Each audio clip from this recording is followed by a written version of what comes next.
Assalamualaikum warahmatullahi wabarakatuh. Hari ini kita kembali lagi di podcast IJTI Sangkuriang. Nah, kali ini saya bersama narasumber yang baru dari Kepala Dinas Komunikasi Informatika, Kearsipan dan Perpustakaan Kota Cimahi dengan Pak Roni. Ini panjang sekali, Pak. Ini saya baru ketemu. Memang ini namanya, Pak, ya? Iya, nanti saya jelaskan. Oke, siap. Nanti dijelaskan. Jadi nanti kita dengar seperti apa penjelasannya. Dan ini cukup unik ya, dan saya baru ketemu sebenarnya ini. Di beberapa daerah lain saya liputan, nah baru ini ketemu. Kayaknya ini hal yang cukup menarik ya. Dan kali ini, Pak, karena kita masih di tengah pandemi, kita akan bahas seperti apa sih peran Dinas Komunikasi Informatika, Kearsipan dan Perpustakaan ini dalam menghadapi pandemi COVID-19 gitu ya. Mungkin langsung aja, Pak, ya. Nah, seperti apa sih, Pak, peran Diskominfarpus ini dalam, benar, Pak, singkatannya itu ya, Diskominfarpus ya? Oke. Nah, dalam menghadapi pandemi COVID-19, Pak, seperti apa, Pak? Ya, silakan, Pak. Siap. Meskipun bukan dari Jawa Barat. Siap. Saya panggil akan aja, karena dari Jawa Barat ya. Siap, Pak. Ya, sebelumnya saya jelaskan dulu. Siap. Tadi komunikasi, informatika, kearsipan dan perpustakaan. Ini dua rumpun, 5 urusan ini. Di dalamnya ada statistik, ada Kearsipan. ya, kearsipan, perpustakaan, kemudian persandian, nah, komunikasi, informatika ya. Nah, mungkin tahun depan ini akan dipisah.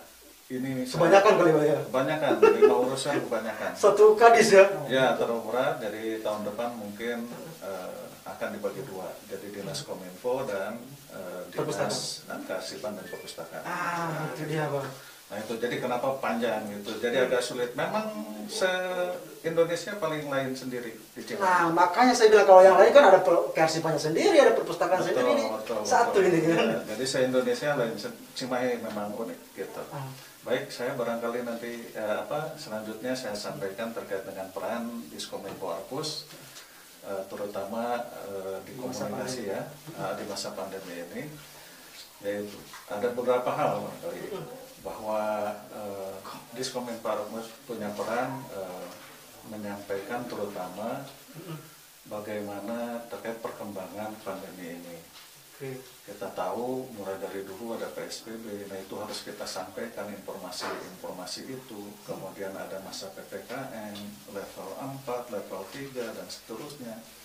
Informasi-informasi itu harus kita sampaikan melalui media yang kita punya. Ada website, ada medsos, kemudian ya melalui rekan wartawan juga begitu. Termasuk IJTI juga begitu. Kita sampaikan agar itu menjadi berita yang bisa menenangkan pada masyarakat. Kemudian peran yang lain apa? Nah, kita harus menyampaikan protokol kesehatan yang baik itu seperti apa, 3M, mencuci tangan, pakai masker, kemudian menjaga jarak begitu. Itu juga harus kita sampaikan kepada masyarakat. Baik. Nah, ini kan kita sudah melewati, Pak, ya. Kita sudah melewati kemarin, bisa kita katakan saat-saatnya kritis lah di Indonesia ya. Sampai kemudian ada PPKM gitu ya, rumah sakit semua full. Nah, tentunya salah satu hal yang menjadi sentral informasi kan komunikasi. Seperti apa nih Pak menyampaikan kepada masyarakat? Ya, tadi saya sampaikan, jadi tidak usah bosan-bosan gitu. Setiap saat kita harus menyampaikan di web, barangkali ini setiap saat ada bagaimana cara agar terhindar dari COVID gitu, itu ada tata caranya. Kemudian bagaimana juga kalau terkena gitu, itu disampaikan juga di sana. Tentu saja ini dikoordinasikan juga dengan dinas-dinas lain gitu.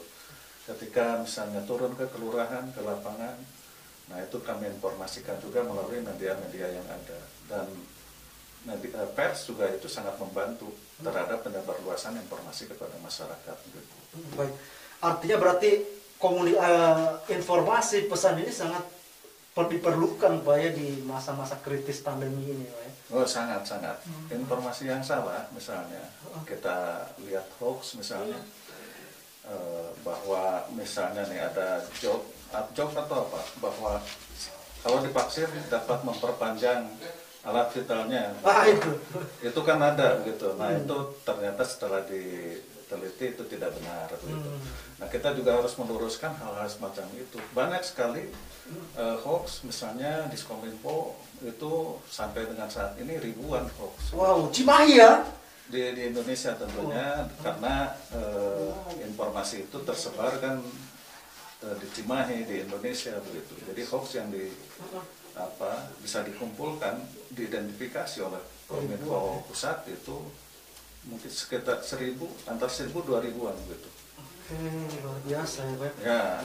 Pak, berarti ada hal-hal yang ini Pak ya, penemuan-penemuan baru Pak mungkin di teknologi informasi Pak di saat pandemi ini Pak. Kami mendengar juga katanya bekerja sama dengan TIK, apa sih itu? Betul, teknologi informasi dan komunikasi gitu. Kita coba agar pelayanan kepada masyarakat bisa lebih mudah, itu seperti apa? Kita bangun pusat informasi COVID, PICC. Nah, PICC ini ada di web juga. Kalau kita otak-atik di HP ada juga PICC, bisa download di App Store atau Play Store gitu. Nah, PICC ini bisa menginformasikan status Cimahi, per kelurahan, per kecamatan, berapa terkonfirmasi, berapa yang sembuh, kemudian berapa yang meninggal, kemudian status zonanya zona apa. Nah, per kecamatan bisa kelihatan. Saat ini kita sudah zona kuning, berarti resikonya resiko rendah. Nah itu informasinya atau datanya dari Dinas Kesehatan. Dinas Kesehatan menginput, dan itu bisa jadi data infografis. Jadi dari data angka-angka, nah itu jadi infografis berbentuk peta dan berwarna gitu. Nah itu mudah-mudahan bisa membantu masyarakat sebagai pusat informasi. Luar biasa. Jadi ada di saat pandemi, di saat gentingnya justru melahirkan inovasi baru Pak ya. PICC itu apa sih Pak tadi Pak? Pusat Informasi COVID. Oh, jadi ini sentral informasi Pak itu. Betul. Nah ini bisa kita lihat di sini. Oh, coba diperlihatkan. Coba kamera di zoom ya, di zoom. Ini jadi pemerintah Kota Cimahi punya aplikasi namanya PICC. Pusat Informasi COVID-19 Cimahi. Oke, baik. Nah sekarang zonanya bisa kelihatan. Zona kuning ya. Cimahi Utara, Cimahi Tengah, Cimahi Selatan, zonanya zona kuning. Ini informasi COVID bisa terlihat di sini ya. Ya. Ini berarti beda dengan kota lain tentunya Pak ya? Mungkin prinsip menginformasikannya sama, tetapi kita permudah. Jadi kita berikan akses dari Dinas Kesehatan untuk menginput informasi, dan secara otomatis melalui artificial AI itu merubahnya jadi data infografis. Jadi gampang ya Pak ya? Diskominfo tidak terlalu berat karena banyak programmer yang membuat ini gitu. Di Cimahi ini katanya Pak banyak generasi-generasi muda juga Pak yang menciptakan inovasi teknologi Pak. Itu seperti apa Pak? Ya. Apakah mereka dimanfaatkan juga atau seperti apa? Ada, di kami ada tenaga ahli, ada 6 orang yang direkrut. Nah itu dari masyarakat juga. Tentunya lulusan-lulusan terbaik. Mungkin tahun depan juga kita akan rekrut juga, karena kita masih memerlukan tenaga programmer ini. Kan kalau saya pernah dengar Pak bahwa di Cimahi ini ada pembuat film animasi Pak, itu ada pembinaan khususnya? Ya, itu pembinaannya ada di Cimahi Technopark. Oh, di Cimahi Technopark punya sendiri ya Pak ya? Itu di Disdagoprin ya, di bawah pembinaan di Disdagoprin. Itu dalam rangka membentuk startup ya, para pemula, dan yang animasi itu sudah bukan lagi startup gitu ya, jadi pebisnis yang sudah kelas atas ya.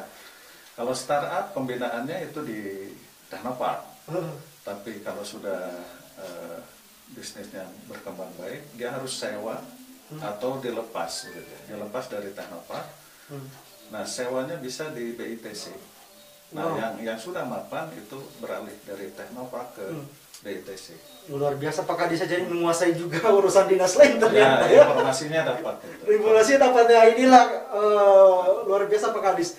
Nah, tadi kan kita berbicara teknologi terbarukan, kemudian aplikasi-aplikasi terbaru. Nah, masyarakat kan biasanya Pak terkendala dengan akses internet Pak gitu ya. Ya. Nah, seperti apa Pak biar masyarakat mudah Pak tidak terkendala internet ini Pak? Apakah ada juga dari Diskominfo seperti apa? Ya, itu salah satu perhatian kami juga di pemerintah Kota Cimahi. Ya. Jadi tulangan atau backbone kita sudah sampai ke kelurahan.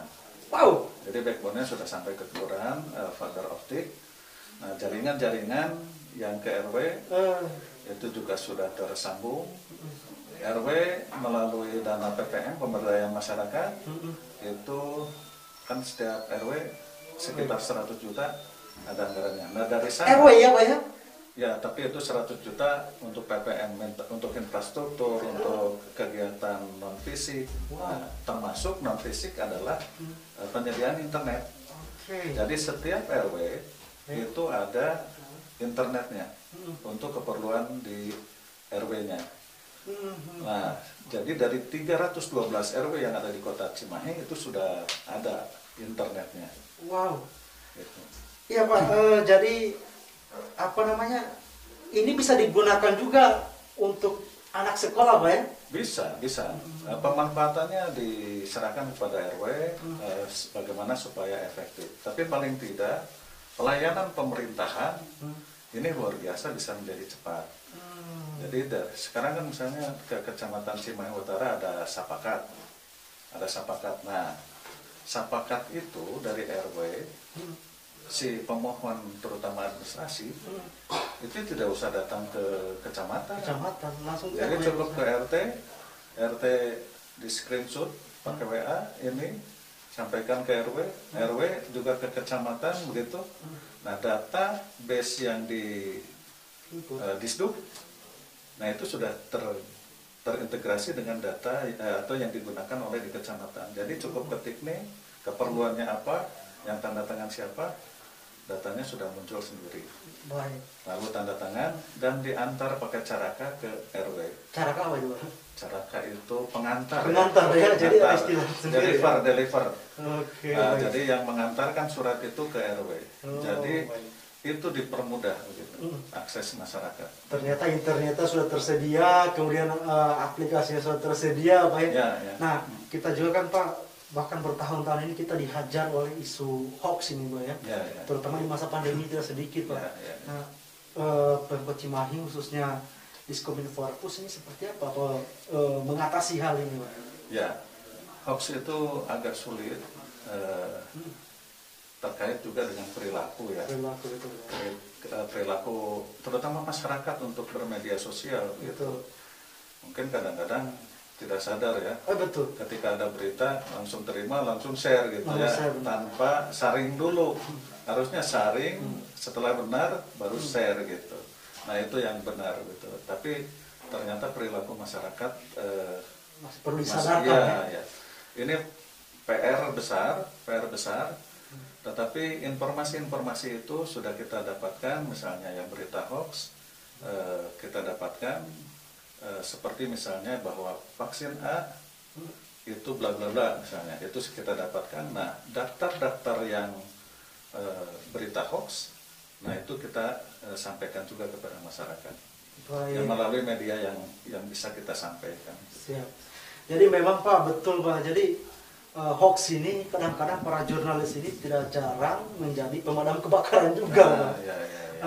Mungkin ada tips sedikit Pak dari Bapak ini Pak, agar masyarakat cerdas memilih informasi seperti apa sih harusnya Pak? Ya, ada beberapa aplikasi kan, untuk mendeteksi atau mengetahui apakah itu berita hoax atau bukan. Nah, aplikasinya itu sudah banyak gitu.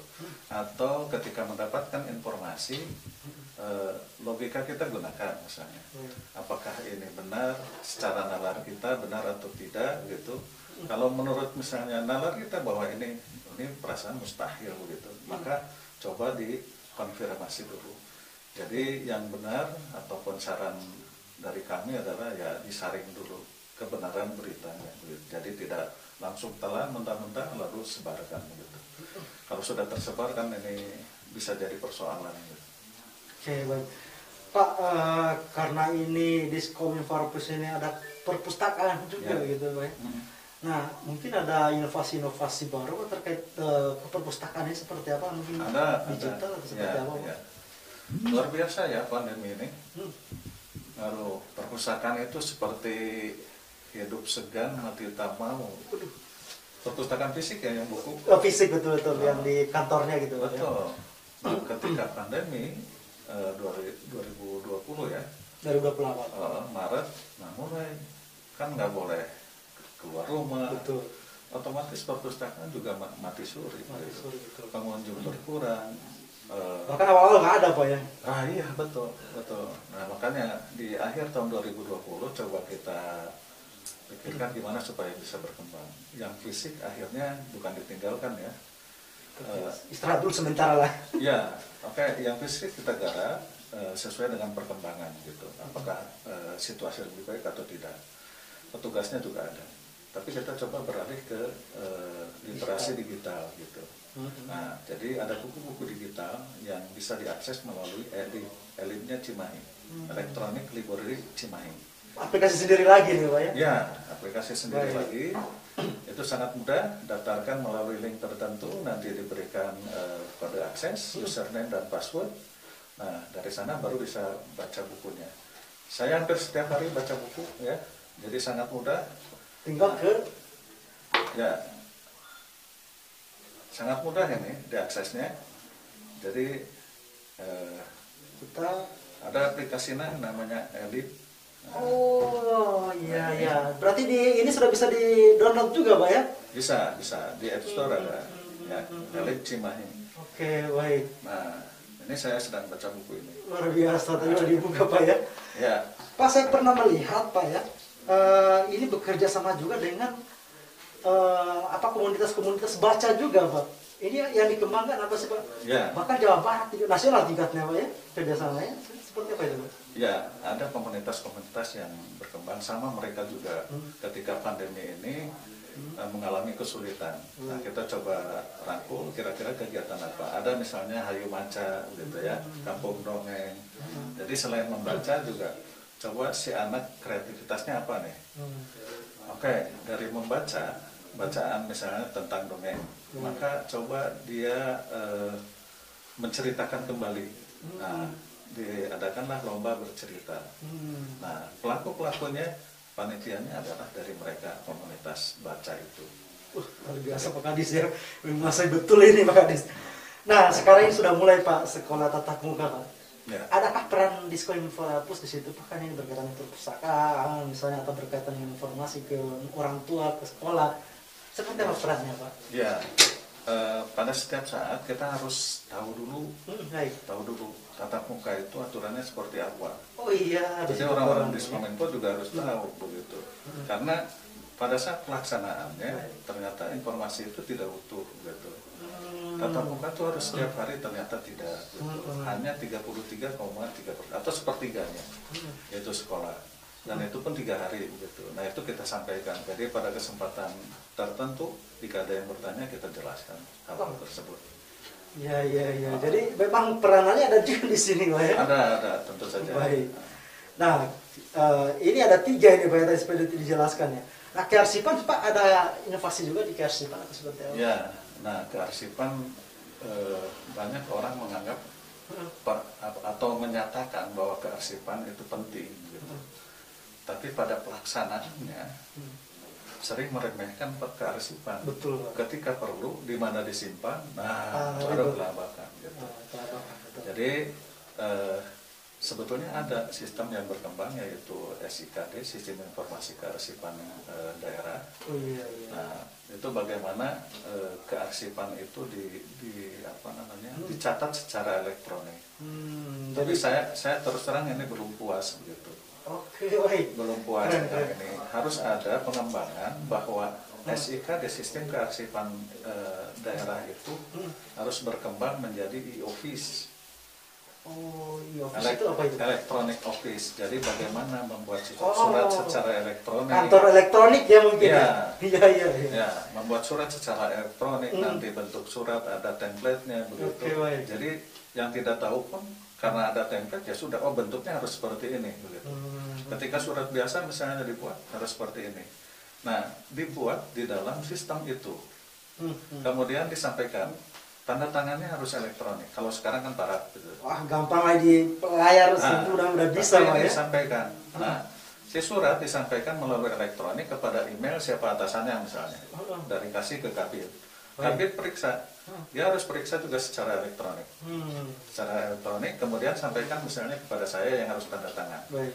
Maka saya pun tanda tangan secara elektronik. Keren ini. Nah, tinggal itu kan harus jadi arsip. Nah, ini menghubungkan ini pada kearsipan. Nah, itu yang belum selesai. Gitu. Tapi tanda tangannya sudah kami Diskominfo Arpus itu sudah jadi proyek plus DPMP TSP dan sekarang kepegawaian atau BKP STMD. Nah, itu sudah menggunakan tanda tangan elektronik.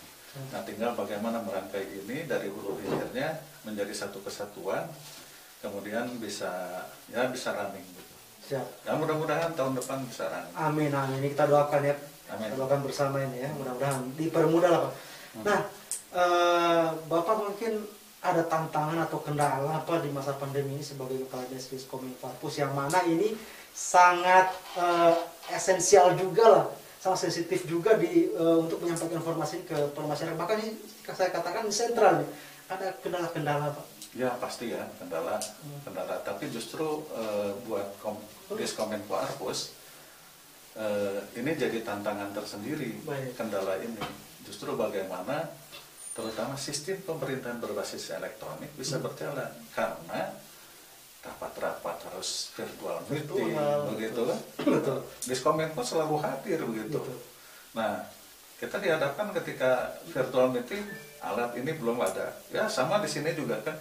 Ketika kamera belum ada harus bagaimana mengadakannya begitu. Ketika mic harus baik, juit ada feedback gitu. Ternyata harus ada sound card gitu kan. Nah, mulai berpikir begitu. Nah, caranya gitu. Iya. Dulu pada sebelum pandemi kita nggak pernah diajak rapat. Nggak pernah buat apa gitu ya. Nah, tapi sekarang selalu diajak begitu. Karena sentral gitu. Nah, seperti itu. Jadi tantangan ada, hambatan ada, hambatan ada, tetapi itu jadi tantangan untuk perbaikan. Jadi kita enjoy saja, nikmati gitu. Oke Pak, nah ini kita beberapa menit, mungkin ada yang mau disampaikan Pak, ini betul kita sudah mau di akhir acara Pak. Mungkin harapan kedepannya, apa yang akan dibuat kedepannya untuk kemajuan Diskominfo Arpus seperti apa Pak? Ya, baik. Pada masa pandemi ini, meskipun kita sudah turun di level 3, saya kira tetap protokol kesehatan dilaksanakan. Laksanakan 3M, karena kita belum aman sama sekali ya. Jadi protokol kesehatan tetap dilaksanakan. Terkait dengan Diskominfo Arpus, banyak hal yang harus kita bangun bagaimana efisiensi, efektivitas itu bisa dilaksanakan. Terutama pelayanan kepada masyarakat. Bagaimana aksesibilitas masyarakat ataupun akses masyarakat terhadap pelayanan itu bisa mudah. Nah, peran digital ini sangat penting. Mudah-mudahan ke depan bisa lebih baik. Amin. Ya baik, terima kasih Pak Kadis. Akhirnya kita sudah di pengunjung acara juga, banyak hal yang kita dapatkan, terutama di masa pandemi ini berkaitan dengan informasi Pak ya, dimana kita juga diberikan cara-cara untuk memberikan atau mengakses gitu ya, mengakses informasi-informasi yang benar dan yang tidak benar. Jadi mungkin tadi sudah, mungkin ada lagi yang disampaikan Pak? Atau? Saya kira cukup kan? Oke, baik. Oke, terima kasih. Jadi itulah yang disampaikan atau dipaparkan oleh Pak Kadis Kominfo Arpus. Ini ternyata peranannya sangat bagus, dan satu hal yang saya tadi teringat, kita jangan sampai terlena gitu Pak Kadis ya. Kita tetap menjalankan protokol kesehatan di masa pandemi ini, dan jangan sampai termakan oleh hoax. Nah, selalu cek kebenaran informasi seperti disampaikan oleh Pak Kadis tadi di beberapa web yang sudah telah disediakan. Terima kasih. Sekian Assalamualaikum warahmatullahi wabarakatuh.